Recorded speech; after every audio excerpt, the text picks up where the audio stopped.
बन जाता है, क्योंकि अब 5वां समन, देखिए 4 समन भेजे जा चुके हैं पहले ही और अब 5वां समन भेजा गया है। 5वें समन के बाद देखना होगा कि अरविंद केजरीवाल अब ईडी के सामने पेश होते हैं या नहीं। दरअसल कथित शराब घोटाले मामले में अरविंद केजरीवाल से पूछताछ होनी है और यही एक बड़ी वजह है कि ईडी बार बार उन्हें समन भेज रही है, नोटिस भेज रही है, लेकिन अरविंद केजरीवाल हर बार कोई ना कोई कारण बता देते हैं। अब ऐसे में देखना होगा 5वें समन के बाद आज अरविंद केजरीवाल पेश होते हैं या नहीं, क्योंकि 5 समन ईडी प्रवर्तन निदेशालय की टीम पहले ही भेज चुकी है और ऐसे में देखना होगा कि अरविंद केजरीवाल आज पेश होंगे या फिर नहीं होंगे। कथित शराब घोटाला जिसमें अरविंद केजरीवाल पर तलवार लटकती हुई नजर आ रही है। आबकारी घोटाले मामले में दिल्ली के मुख्यमंत्री अरविंद केजरीवाल को ईडी के सामने आज पेश होना है।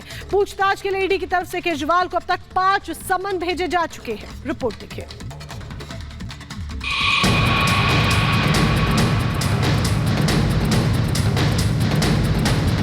मेरी गारंटी है, हर घोटालेबाज पर कार्रवाई की गारंटी। भ्रष्टाचार और भ्रष्टाचारी को एक्सपोज करने का बीड़ा मोदी सरकार उठा चुकी है। मोदी देश की जनता को इस बात की गारंटी दे चुके हैं कि एक भी भ्रष्टाचारी नहीं बचेंगे। तो इधर केंद्रीय जांच एजेंसी ईडी भी लगातार एक्शन में है। हेमंत सोरेन जेल के अंदर हैं, तो दिल्ली के सीएम अरविंद केजरीवाल रडार पर।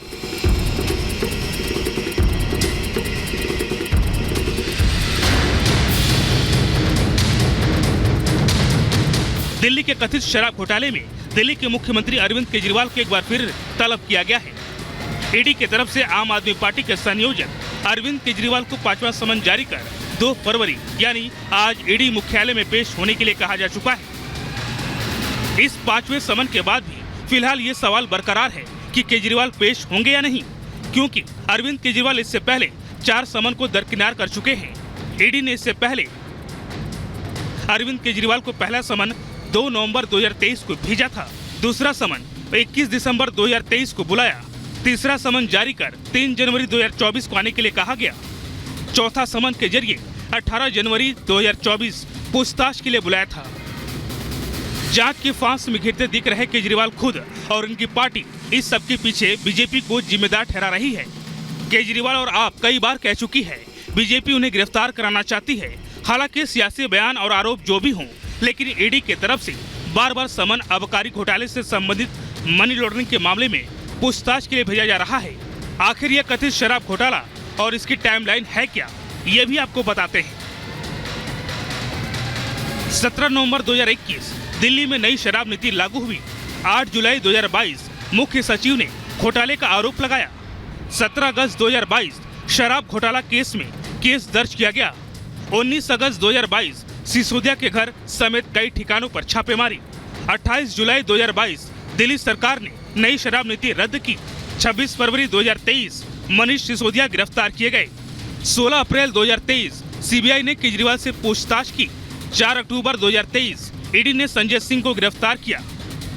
चाहे अरविंद केजरीवाल हो या फिर अब ईडी की गिरफ्त में आ चुके हेमंत सोरेन, बार बार टाइमिंग पर सवाल उठा न सिर्फ समन को नजरअंदाज किया, बल्कि दोनों मुद्दा बनाने या फिर विक्टिम कार्ड खेलने की भी कोशिश करते रहे हैं। Bureau report, Republic Bharat. और चलिए अब बात करते हैं यूसीसी से जुड़ी हुई, जिसका शोर लगातार उत्तराखंड में गूंजता हुआ नजर आ रहा है और उम्मीद जताई जा रही है कि जल्द ही उत्तराखंड में यूसीसी लागू हो जाएगा, क्योंकि कमेटी अपनी ड्राफ्ट रिपोर्ट आज मुख्यमंत्री को सौंपने वाली है। उत्तराखंड में जल्द ही समान नागरिक संहिता लागू होने वाली है, जिसको लेकर यूसीसी को लागू करने के लिए बनी कमेटी अपनी ड्राफ्ट रिपोर्ट आज सीएम पुष्कर सिंह धामी को सौंपेगी और फिर आगामी विधानसभा सत्र में विधेयक पेश कर इसको कानून बना दिया जाएगा। बता दें कि धामी सरकार ने राज्य में समान नागरिक संहिता लागू करने की तैयारियां पूरी कर ली है, जिसको लेकर कल धामी सरकार ने कैबिनेट की बैठक भी बुलाई है। इस दौरान बैठक में यूसीसी लागू करने को लेकर चर्चा की जाएगी और फिर 5 फरवरी से शुरू होने वाले उत्तराखंड विधानसभा के विशेष सत्र में इसे पेश किया जाएगा। बता दें कि इससे पहले उत्तराखंड सरकार ने 15 दिन के लिए यूसीसी समिति का कार्यकाल बढ़ा दिया था। इस दौरान 26 जनवरी को यूसीसी का कार्यकाल समाप्त हो रहा था। तभी यह संभावना जताई जा रही थी कि समिति जल्द रिपोर्ट सौंप देगी। Bureau report, Republic Bharat.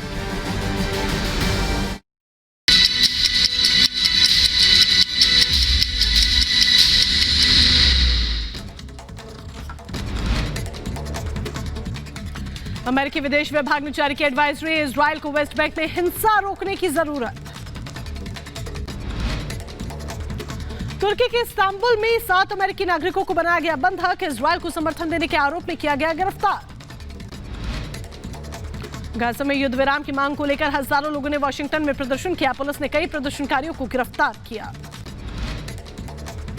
Qatar के विदेश मंत्रालय के प्रवक्ता का बयान, हमास ने बंधकों के बदले युद्ध विराम समझौते को प्रारंभिक मंजूरी दी। ईरानी मिलिशिया को निशाना बनाएगा अमेरिका, रक्षा मंत्री लॉयड ऑस्टिन ने सीरिया और इराक में ईरानी ठिकानों पर हमले को मंजूरी दी। फिलिस्तीनी शरणार्थियों पर संयुक्त राष्ट्र की पहल, जॉर्डन के विदेश मंत्री से मुलाकात की। अमेरिकी विदेश विभाग ने भारत को $3.99 अरब की लागत पर MQ-9 से संचालित विमान की संभावित बिक्री को मंजूरी दी। रक्षा सुरक्षा सहयोग एजेंसी ने बिक्री की जानकारी दी। इटली में किसानों ने ट्रैक्टर के साथ प्रदर्शन किया, डीजल की बढ़ती कीमतों को लेकर मार्च पास्ट किया। यूक्रेन को $54 बिलियन का सहायता पैकेज, यूरोपीय संघ के 27 देशों ने सहायता देने पर सहमति जताई। यूरोपीय संसद के अध्यक्ष रॉबर्टा मेत्सोला ने सहायता पैकेज पर खुशी जाहिर की, कहा यूक्रेन हमारी प्राथमिकता। बेल्जियम की राजधानी ब्रुसेल्स में यूरोपीय संसद भवन के बाहर प्रदर्शन, बढ़ती महंगाई को लेकर लोगों ने जमकर प्रदर्शन किया। यूक्रेन ने रूस के समुद्री ड्रोन को नष्ट करने का दावा किया, रक्षा मंत्रालय ने तस्वीरें भी जारी की। ब्रुसेल्स में फ्रांस के राष्ट्रपति इमैनुअल मैक्रों का बयान, कहा फ्रांस की सरकार किसानों को लेकर बेहद चिंतित। अमेरिका के मिशिगन में कोर्ट ने बेटे की कस्टडी करने के लिए परिजनों को बताया जिम्मेदार, स्कूल में हुई गोलीबारी में आरोपी बच्चे के परिजनों का आरोप।